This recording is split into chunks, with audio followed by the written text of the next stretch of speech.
Please rise and join me in the Pledge of Allegiance. Pledge allegiance to the flag of the United States of America and to the republic for which it stands, one nation, under God, indivisible, with liberty and justice for all. That was the call to order of the Wednesday, June 20th regular Planning and Zoning Commission meeting for the City of Goodyear. Could the clerk call the roll, please? Chairman Gelser. Present. Vice Chair DeBroker. Present. Commissioner Bay. Commissioner Laux. Commissioner Loretano. Commissioner Williams. Present. Commissioner Miller. Present. Okay, thank you. 4 members of the commission do constitute a quorum, although just for planning's sake, that we will require a unanimous decision to be able to vote in the affirmative for any action taken tonight. Minutes.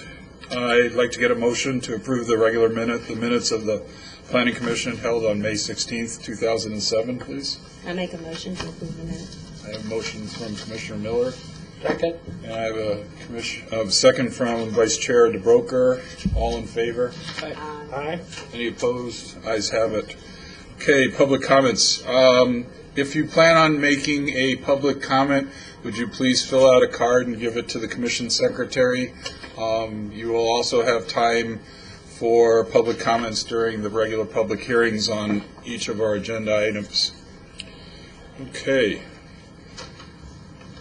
Ex parte communications. Anybody in the commission have any ex parte communications that they would like to disclose? No, sir. The chairman had a call and discussed a case with Mr. Jones. Okay. Consent agenda. Consent agenda is where anybody can have an item pulled, or any commissioner can have it pulled. I will read the one case under the consent agenda. It is case 0620000017, the Savannah Heights rezone. The staff recommends that the public hearing for this case be continued until August 15th, 2007. Does anybody want to pull that item? And can I have a motion to pass the consent approval agenda? of the consent agenda. I have a motion from Commissioner Williams. Second. Second from Vice Chair DeBroker. All in favor? Aye. Okay, great. Ayes have it. New business. Case 0720000001, 10303 Business Park.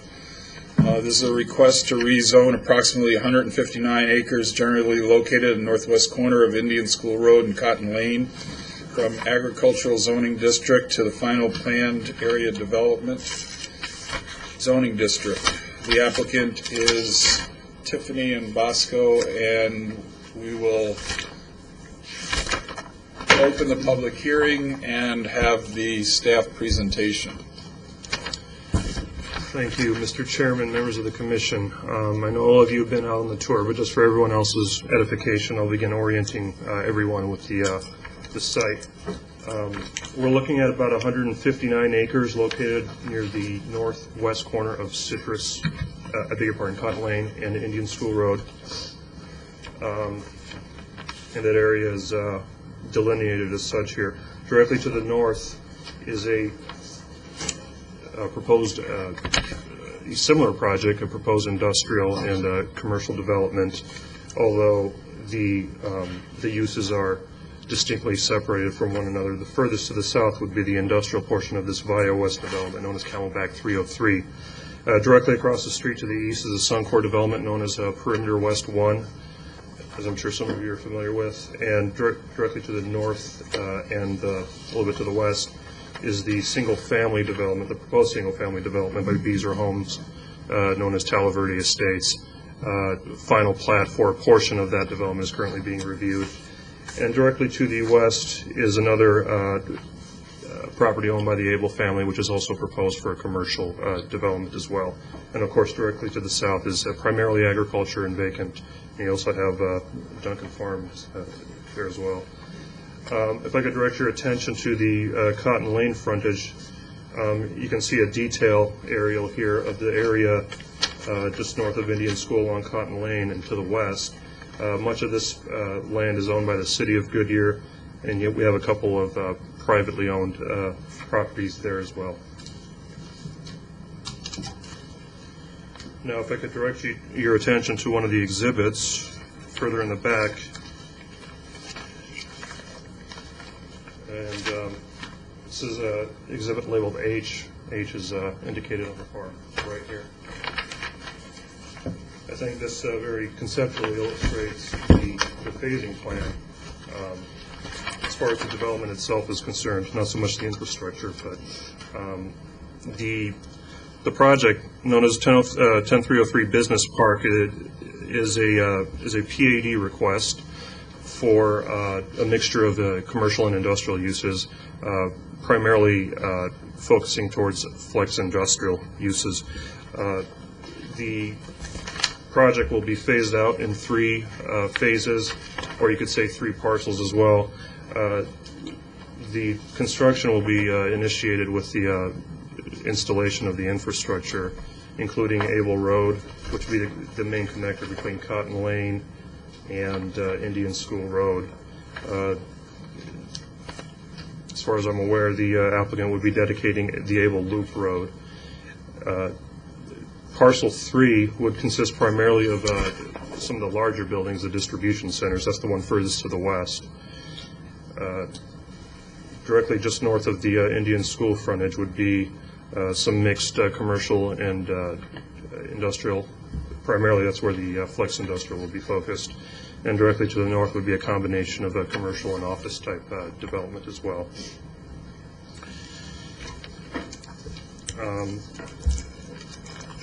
Should also mention that a portion of this property, or about half of this property, is within the accident potential zone of Luke Air Force Base, while the entire site is within the Luke compatibility zone, which would basically limit allowed uses to commercial and industrial.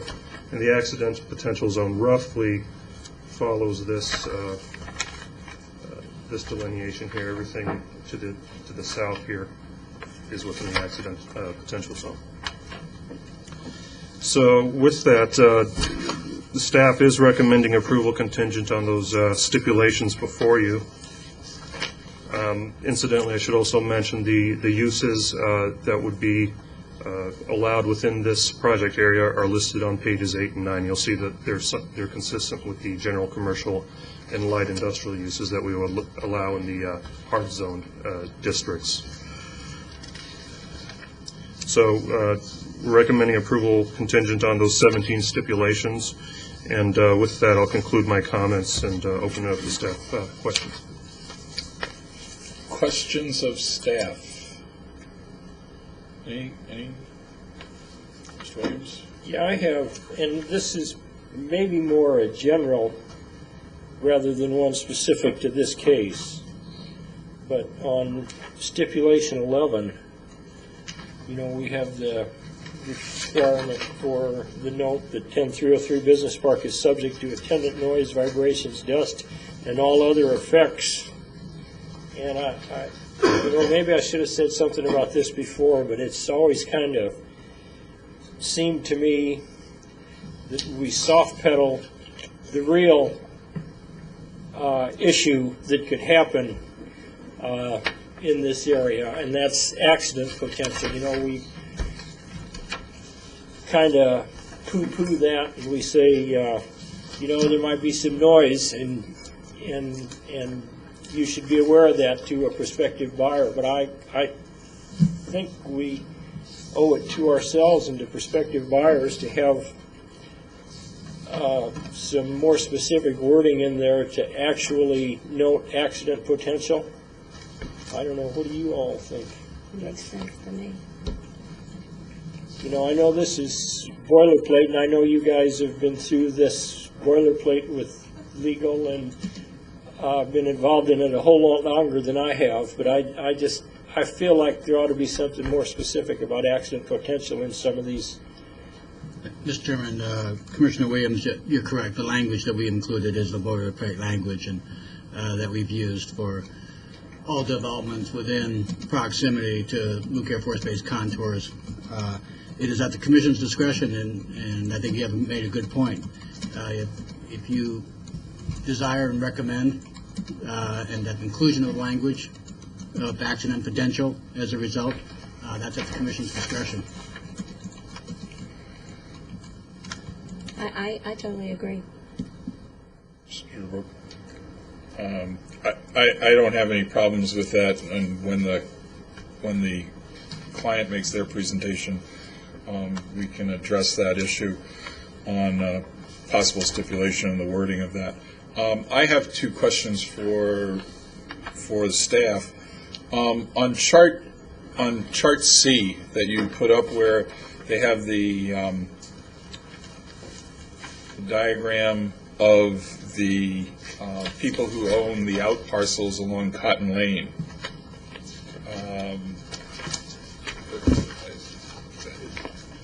You're showing a company called Castle Rock Homes owning a parcel. I just want to make sure that Castle Rock Homes this is still zone industrial. We can't build a house there, or can we build a house there? Mr. Chairman, members of the Commission, as far as I'm aware, this is located within the 65 DNL, which is within the Luke Land Use Compatibility Zone. Therefore, I don't think homes would be allowed within the overlay. Okay. Next question I have refers to the Able Loop Road, and will there be any kind of cross-connect between the Able Loop Road and the parcel to the north? And I'm sorry, I don't remember the name of it. You know, the the Camelback 303. Mr. Chairman, and the applicant can correct me if I'm wrong, but we're currently reviewing a preliminary plat, which will be forthcoming for consideration, and it does not indicate any access or any curb cuts into the property to the north. Okay. So the Able Loop Road is basically a boundary road, at least on the northern part of this, and then when it hooks into Cotton Lane, it just, the only people that are being serviced from that road would be this project. Correct. Okay, thank you. Okay. Are there any other commission comments or any other questions of staff? All right, it is time for the applicant to do their thing. Mr. Chairman, members of the Commission, Dustin Jones with Tiffany & Bosco here on behalf of the developer of this property, Mountain West Industrial Properties, and I have Ryan Tiedemann, who is a representative of the company, whose their home office is in Colorado, and he flew down here to be here to answer any questions you might have about his company. Also with me tonight is Karen Keith with Tiffany & Bosco, who worked on the application. I'd like to thank staff for their very, very detailed presentation. Most of my thunder has been stolen by Farhad, but that's not the first time he's done that to me. We appreciate his hard work today. Some of the questions that have come up obviously deal with the fact that this property is very close to Luke Air Force Base and needs to have a compatible use. As the chairman, Mr. Gelzer, would be able to concur, he and I sat on a committee of the city about 5 years ago. It was an open space committee for the city, and we were working on the general plan. And there was much discussion about the types of uses that would need to be compatible with Luke Air Force Base and uses that could work within the 65 LDN. And Jay Ellingson with Suncor, who's in the audience as well this evening, also was part of many of those meetings as we talked about the uses. So as we worked on this case, it was very important for us to look to state statute and determine exactly what types of uses would be appropriate. And Eddie, if you have, if you can turn to Elmo, just wanted to put the development plan up on the screen. As you can see in your application, much attention was placed on providing uses that were both consistent with the 65 LDN within that noise contour, as well as the APZ2, which this property is in, and the various parcels within the site. And so you can see the matrix that was put together. And Karen Keith worked very extensively on this to make sure that we were covering all the permitted uses that were compatible with Luke Air Force Base. And we are very, very confident and very pleased that the application that staff has before you and is recommending approval is broad enough to cover the uses, but is also consistent with preserving the integrity and the viability of Luke Air Force Base. Some of the issues that have arisen, as Commissioner Williams raised with respect to notifying potential property owners on this site about being an APZ2, is not objectionable to us. We would be okay with adding that language to that waiver, just notifying them that they are within APZ2. There's no way to hide it. I think they might hear the plans anyway. So with respect to that waiver that staff is requiring us that we include anyway, we would add the language that they're within the accident potential zone 2 of Luke Air Force Base, and have no objection to that. With respect to our adjacent neighbors to the northwest of us, there's a residential development there. And my understanding of the Goodyear zoning ordinance, where residential is next to industrial properties, the perimeter wall needs to be 8 foot. And we would comply with that as well. Typically, it's a 6-foot wall. It's an 8-foot wall, I believe. I don't believe there's a stipulation in the case in the staff report at this time, but we would comply with the zoning ordinance to make sure that we are compatible and good neighbors to the residential to our northwest. With that, if staff doesn't or commission doesn't have any other comments, we would appreciate your recommendation of approval, unanimous approval, as the chairman has noted tonight, to the City Council. Thanks. Thank you. Questions of the applicant? Mr. Williams? No. Any over here? No. Mr. Jones, just for the record, on Exhibit J, you're showing a 6-foot wall on the property, and there'll be a note amending that it will be an 8-foot wall on your property coming down. Is that correct? Mr. Chairman, we would be able to. Okay. And then before it gets to council, you will work with staff to put in some type of APZ notification and a definition of what the APZ is? Right. Okay, fine. I don't have any other questions. Anybody else have anything? Okay, I will close the public hearing. And is there any discussion? Anybody on the commission wish to bring up a point? Okay, I would like to ask for a motion then. I move that we approve case number 07-200-00001, request to rezone approximately 159 acres from agricultural zoning to the final PAD for the development known as the 10303 Business Park. Okay, I have a motion from Commissioner Williams. Second. And a second from Vice Chairman DeBroker. All in favor, say aye. Aye. All opposed? Ayes have it, 4-0, unanimous. Thank you, Mr. Jones. Thank you, Ms. Keith. And thank you, Mr. Applicant. Okay, moving right along.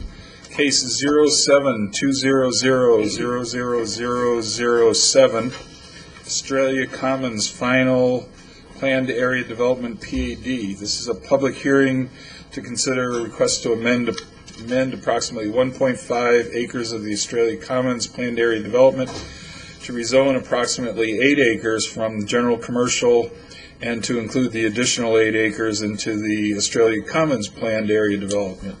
And the applicant is Birch and Crecchiola on behalf of Evergreen Devco, I believe. And I will open the public hearing and take the staff presentation. Thanks, Mr. Chairman, Commissioners, again. You've seen this property today as well. And what we're looking at is at the area northwest, near the northeast corner of Van Buren and Estrella Parkway.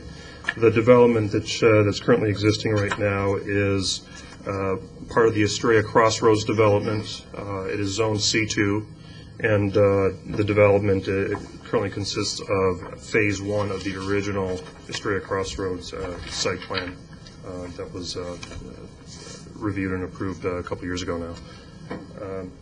And Phase 2 of Estrella Crossroads originally consisted of about 8 acres, which is this area here labeled C2. Originally, the applicant, Evergreen Defco, had planned to secure some anchors for that particular site. Because of market conditions, they feel, and staff agrees, that this should probably be incorporated within the much larger Astoria Commons development and as a part of its mixed-use component. So what the applicant is proposing,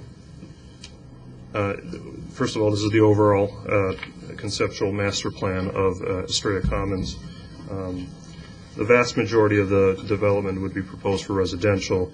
The areas where you see labeled the district would be its mixed-use component, likely commercial and residential. And this is the Phase 1 development that I pointed out earlier. Now, the 8 acres and the 1.5 acres that are being considered for approval today, if I could refer to I beg your pardon, refer to the correct exhibit here. That would be Exhibit 6. These are the 8 acres that they're proposing to incorporate within the Astoria Commons development as the district designation, which it would be the mixed-use component, and the much smaller 1.5 acres here, which is currently zoned, well, it's zoned as part of the final PAD, but the underlying zoning district calls for a single-family designation. The applicant is requesting with this amendment that that be rezoned to the district designation as well. And with that, I'll conclude my comments. The stipulations that you see in the staff report, much of it is repeat from the original PAD proposal that came before you in September or October of last year. So, all in all, a minor amendment to the PAD. Questions of staff? Or Mr. Williams? Is the only access to this area Roosevelt Road? Well, certainly access would be provided from Roosevelt Road. I'm sure there would be some sort of cross-access between this development and what's currently Zone C2, as you see there right now. Whether or not that's vehicular or pedestrian, I'm not sure, but I know there's going to be some linkages. Thank you. Any other questions of staff? All right, time for the applicant.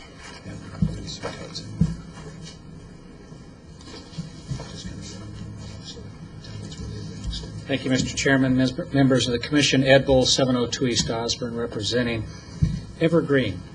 As Farhad indicated, this is, in the big scheme of things, really a fairly minor reshuffling of a couple patches on about a 200-acre patchwork quilt. I think Farhad went through what we're doing and why, and why we believe, and staff believes, that it just makes a great deal of sense. With respect to access, Roosevelt is the east-west street that's up here.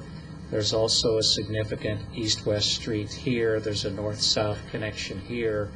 There's the opportunity for not only vehicular but also pedestrian interaction between the commercial and the district developments as well. We're comfortable with staff's recommended stipulations, had no changes to any of them. We had a good neighborhood meeting.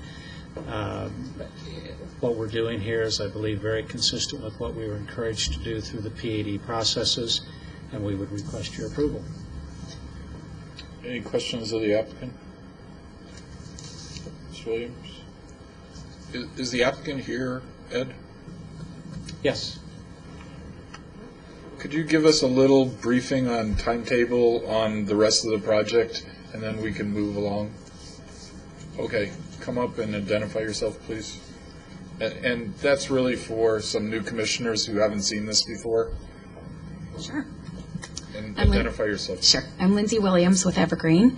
The timetable for the overall master plan, first phase, we are working with both a commercial developer right now for the district components. As Ed mentioned, Estrella Crossroads, which is the original phase of the commercial development that you see on the corner of Estrella and Van Buren, is for the most part constructed, with the exception of this piece that we're requesting the change on. The residential components are being marketed actively now, and we will start construction on the overall project anticipated in October of this year. So you'll be putting in streets and gutters and that kind of stuff. Do you have any idea when Tudor Time is going to finish up on this phase 1 part? See, There's many of us. It's a tag team effort. Yes. I'm Kelly Hayes, also with Evergreen Devco. Tudor Time, they should be starting construction in the next 1 to 2 months. Okay. That's what we're hoping for. And they will be the last component, except for the very north piece up here that we have. Right, that's going to be a part of the district, Correct. assuming this goes through. Correct. Okay, thank you. Any other questions We have for? one more person for Evergreen. Oh, I don't know that person. That's okay. Ed, you're ahead. This is where I sit down. Good. We're moving right along. If there's no other questions and no other comments, does anybody from the public like to speak? If not, I'm going to close the public hearing and ask for commission discussion. And if there is none, then we'll go for commission action. Motion, Mr. Chair, to approve case 07200000007, Estrella Commons Final Planned Area Development PAD Amendment. Great. I have a motion from Vice Chair DeBroker. A second, please. Second. Second from Commissioner Williams. All in favor? Aye. Any opposed? Ayes have it. Unanimous. Thank you. Moving along. Case 0663000004, Palm Valley Phase 9 Comprehensive Sign Package. This is a request to approve a comprehensive sign package for Palm Valley Phase 9, a 209.3-acre mixed-use residential, light industrial, and open space development generally located north of Camelback Road and east of Falcon Dunes, and the applicant is Suncor Development. And I will open the public hearing, and Planning Manager, Mr. Bob Coons, will present on behalf of the staff. Thank you, Mr. Chairman. As you indicated, this is a comprehensive sign package for Palm Valley Phase 9, and the location is along the north side of Camelback Road, just east of the Falcon Dunes Golf Course. Palm Valley Phase 9 PAD zoning was approved in April of 2006. Again, this is for a mixture of single-family residential,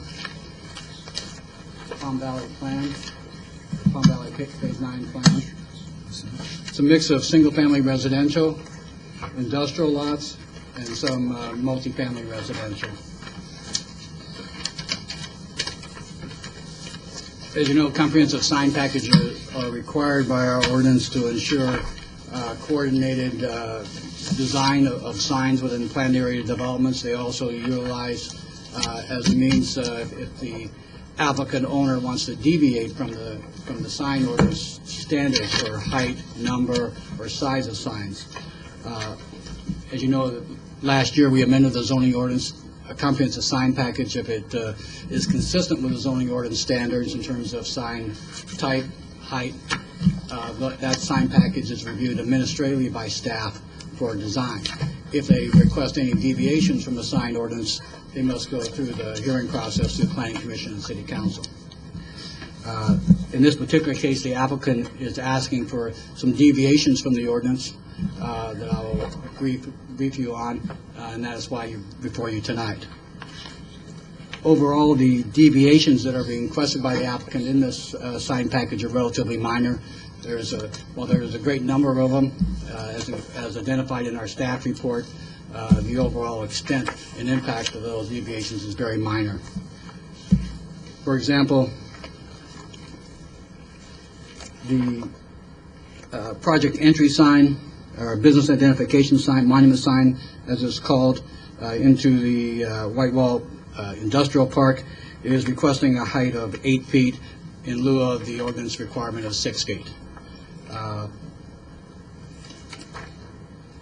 Also, the business identification signs for the individual industrial businesses within the business park, those are being requested a slight deviation increase in height from 8 feet to 12 feet. The identification signs within the business park will either be a single identification sign as depicted here, or a multi-tenant sign as depicted here, and it's a multi-tenant sign that want a slight increase in height. Staff supports the overall request, has no exceptions to it. The deviations, again, from the sign ordinance provisions that they're requesting are relatively minor in terms of height, or in some cases, the slight increase in the size of the allowable signage. The proposed signages have a unified design theme, a high quality and character, and staff supports the request. Does the applicant wish to make comment? Are there questions of staff? Mr. Williams?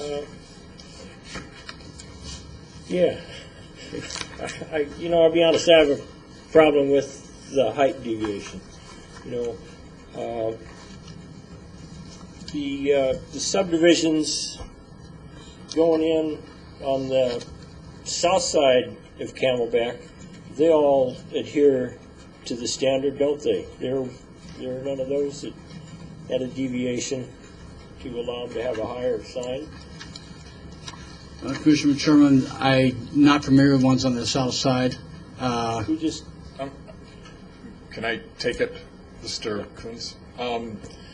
In various components in Palm Valley, there has historically been some requests for either higher signs or wider signs from the standard sign package. And historically, we have granted these requests. We have done this on McDowell Road near the golf course and the three-story office building. We have made a request. There was a request there. We also did it at the Lowe's Center, and that was a long time ago, because I wasn't even sitting on council when we worked on that one. So just from a history point of view, the requests from the applicant have been few and far between, but there has been traditionally support for these minor deviations, just to give you some history. Well, I feel like, those signs along Litchfield, by the Macaroni Grill and the grass that we just approved a couple months ago, I feel like we got railroaded into doing that, because, the ones I'm talking about, the ones for the commercial property going in behind. Oh yeah, The office building.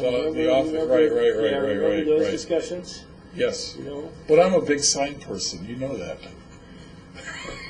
Mr. Chairman, I have a question. Miss Miller. My question is, why the deviation? Was there just because I want to deviation, or was there a reason behind the deviation, which might help? Thank you. I need to be sold. Your turn, Mr. Ellingson. Chairman, members of the Commission, Jay Ellingson, 14130 West McDowell Road, Suncor Development.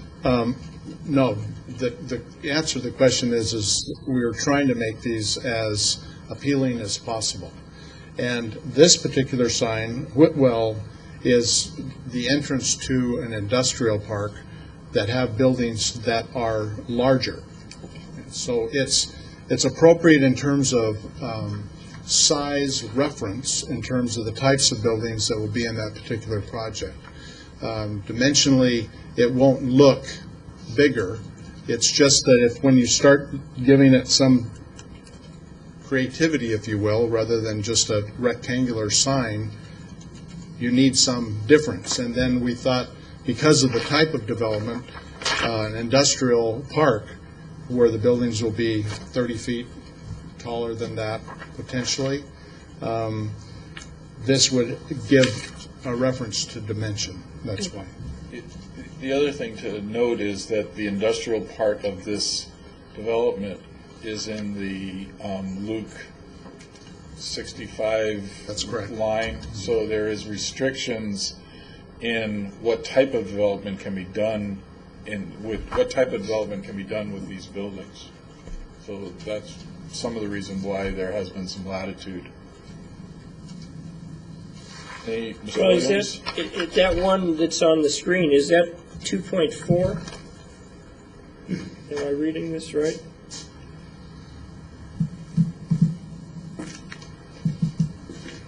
On reference. 2.1. Yeah, this one is 2.1. Okay, that's 2.1.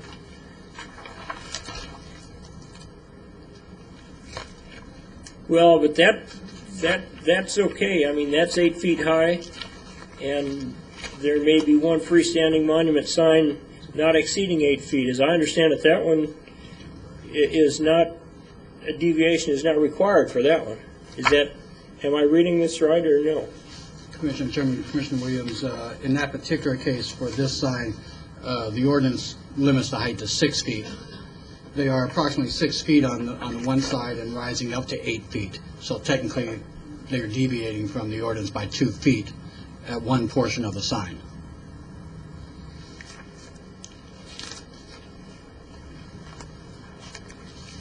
And if I might add, I think for in answer to your previous question relative maybe to the ones along Macaroni Grill and other ones, those are really coming more into play, and as Mr. Chairman indicated, for multi-tenant signs, such as the one they're proposing potentially within the industrial lots, where the Commission has approved pretty regularly in previous comprehensive sign packages heights of 10 or 12 feet where the ordinance says 8 feet. Well, I guess help me, if I go to this page 15 on here, so this 2.1, we're talking about the first section across the top of the page, is that right?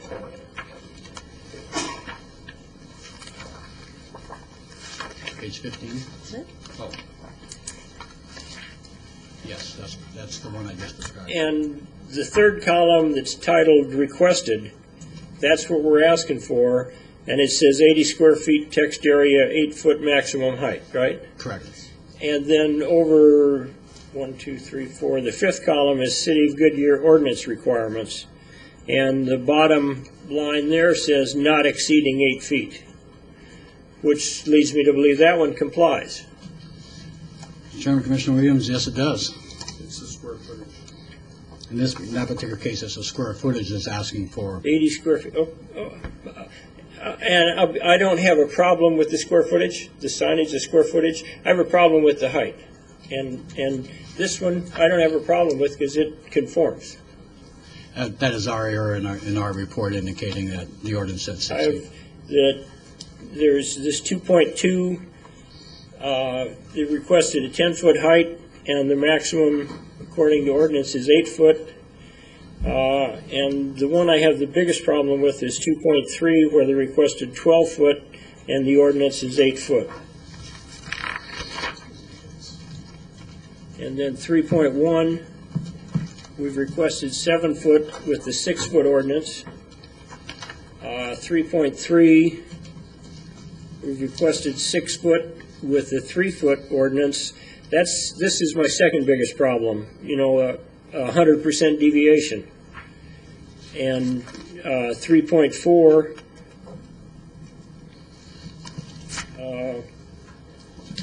it doesn't say, it says varies per wall height maximum. I guess I have to look at that and see what the heights are.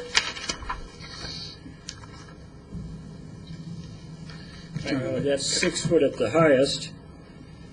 I would only point out in part that and that conforms. So, my two biggest issues are the 12-foot sign where the ordinance is 8 foot and the 6-foot signs where the ordinance is 3 feet. I have a procedural question before you answer.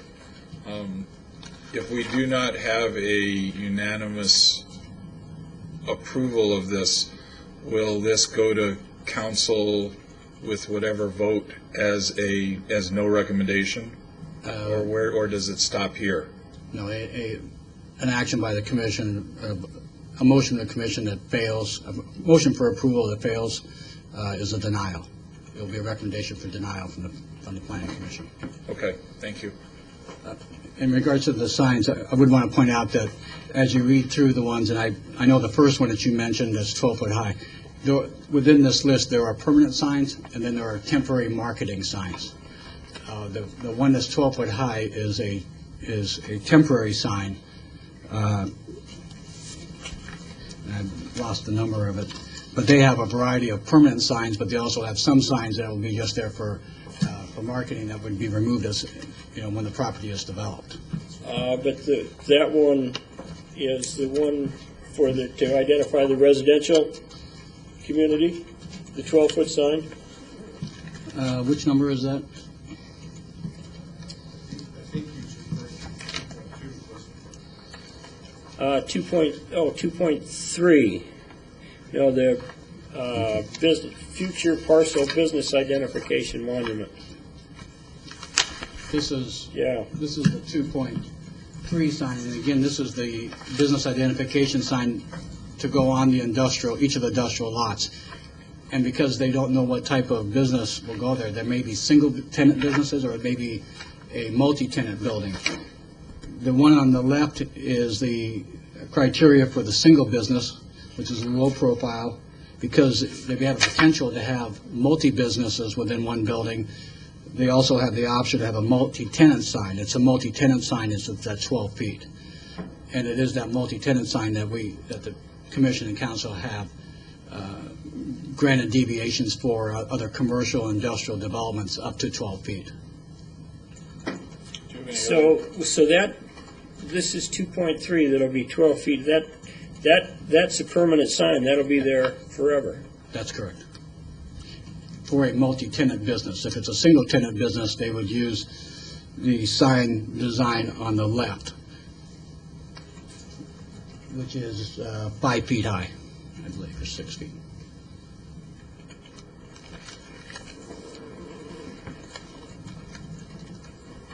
I mean, that's, the south of Camelback, that's building up to be a fairly nice residential area all along, clear out to Sarville Road. East of the property on the north side, I guess, is the healthcare facility, and west of the property. Their sign is 10 to 12 feet tall. Is it? Yes. But is that Goodyear or is that Litchfield It's Park? Litchfield Park, but it's still the same road. This is an out parcel of Goodyear, basically. I mean, this is the only parcel that is north of Camelback Road that is in the city. City of Goodyear. But it's in the city of Goodyear. You may want to point out. It just seems to me that signs that high are not in keeping with the character of the area south across the street, across Camelback Road. Chairman, Commissioner, one other comment. The signs that we were just talking about, the ones that are individual business identification and multi-tenant, are those that are interior to the business park. They are not out along Camelback Road. Just to be clarification. Thank you. Are you any further questions or comments, Ms. Williams? No. Okay. Ms. Miller? I just want to make sure I'm clear. So that 2.1 and 3.1 are those that will be on Camelback. Is that correct? That's Visible correct. from Camelback, and the 2.3 are within the business park. Is that correct? That's correct. Okay. So not visible from the street. That's correct. Okay. Any other questions of the applicant or staff? Do you want to say something, Mr. Alex? Chairman, members of the Commission, Commissioner Williams, I appreciate your input. We really have tried to look at this in reference to the type of buildings that will be going in. This area right here is protected in terms of it's not frontage onto the arterial street. The areas that are east of this line is Litchfield Park. There are some of the areas that are in here that are actually Litchfield Park as well.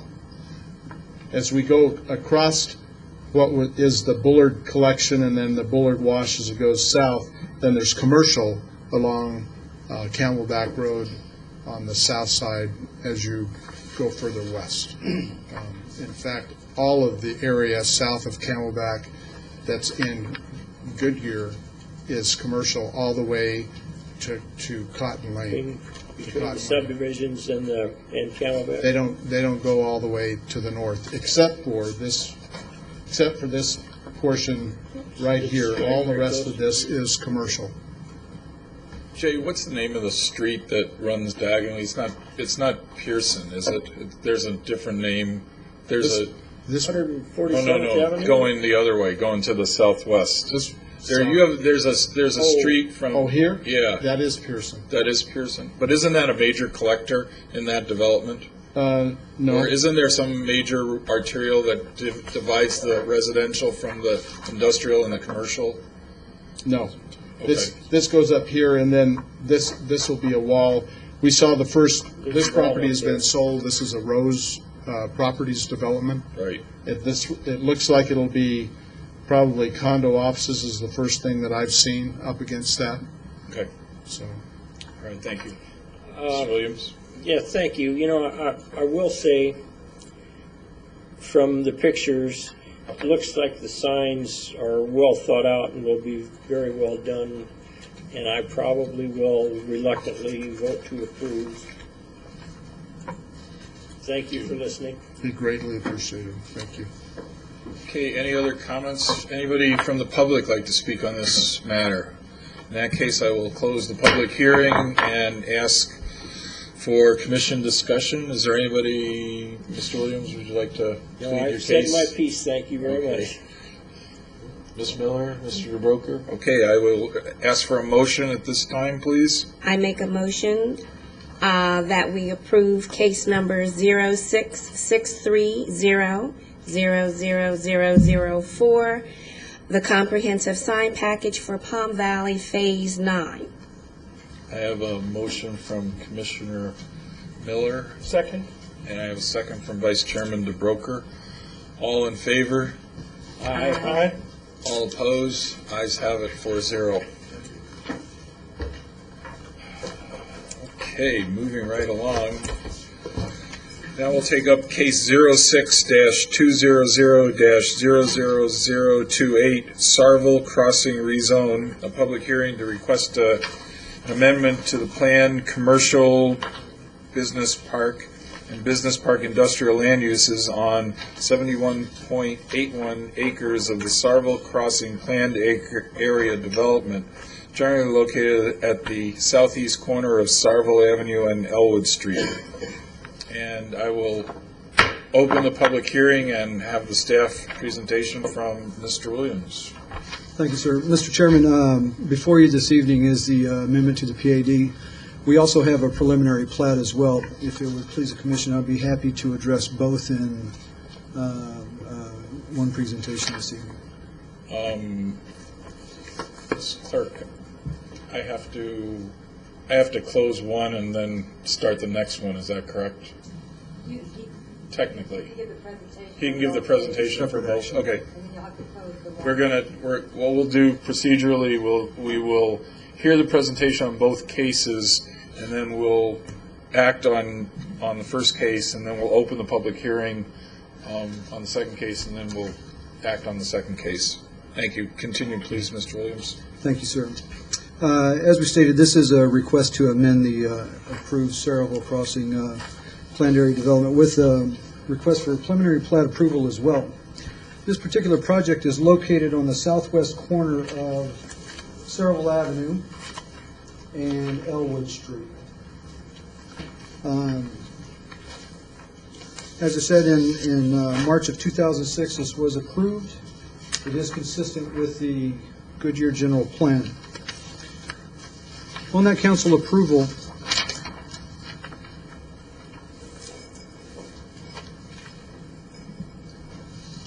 of the roughly 70.1 gross acres, It provided for 18 separate lots, which in turn provided for a mix of commercial business park light industrial, and general industrial uses. And I would just direct your attention, the large 20-acre parcel is your I-2 designation, and then the smaller individual parcels along Saraville and along Elwood as well. The request that's before you this evening would change the land use designations on parcels 9 and 16 and parcels 13 and 14. Currently, 9 and 16 have a business park light industrial land use, where 13 and 14 have a commercial business park land use. What we're proposing to do this evening is basically swap those two land uses. So in just to summarize, 9 and 16 would become commercial business park, and 13 and 14 would become business park light industrial. I would also point out that to the south of this project is a WAPA easement that runs right through the middle of parcel 13, which in essence what we'll do is relegate this parcel to a large retention area for the project. Could you tell people who are watching what a WAFA easement is, please? Those would be the easements are underneath the power lines that run through that portion of the property. Thank you. My pleasure. I think it's important that we note that with this minor amendment to this planned area development, that the approved development standards that were approved with the original planned area development, for example, the development standards, the sign package, the land use matrix, which we've included in your staff report, and a list of the prohibited uses that is also contained in the staff report, would be consistent with this approval here this evening. We had a neighborhood meeting with regards to this. We were contacted by two individuals. One property owner showed up at the meeting. We were contacted in writing and by telephone from another. Although there was some interest in there was no opposition expressed in this case. Staff is recommending approval, but before I get to that approval, I would like to just address a little housekeeping with the stipulations. Before you, I have provided for you this evening a revision to stipulation number 7 with regards to the preliminary plat that's before you this evening. The original approved planned area development called for 8-foot sidewalks within the interior roads of the development. Through subsequent discussions with the applicant, city engineering and planning, we have deemed that a 6-foot sidewalk in that on the interior streets would be more than adequate. Furthermore, with the future development of Saraville and Elwood roads, which will be fronting the commercial with the approval of this amendment, both of those would be developed with 8-foot sidewalks in the future. Staff is recommending approval of the amendment to the PAD subject to the stipulation that is contained in your staff report, as well as the preliminary plat subject to the amended stipulations contained in the staff report and the one that you have before you. That concludes my presentation this evening. I'd be happy to answer any questions. Any questions of staff? Okay, applicant, would you like to make any comments or? Mr. Chair, members of the Commission, Heidi Kimsey, 3003 North Central. I'll be very brief. I think Mr. Williams covered everything. I just wanted to note that the uses that are being switched here, if you will, the intent is to pull the more intense uses down near the power line easement and the substation, and to put the less intense uses up on Elwood, which is closer to residential. So the thinking is that, of course, the more intense uses won't have as much of a conflict with the power line and the substation. I'd be happy to answer any questions you might have. Okay, questions of the applicant? Just information, do you have any prospective tenants yet? Or purchasers, businesses? Prospective tenants?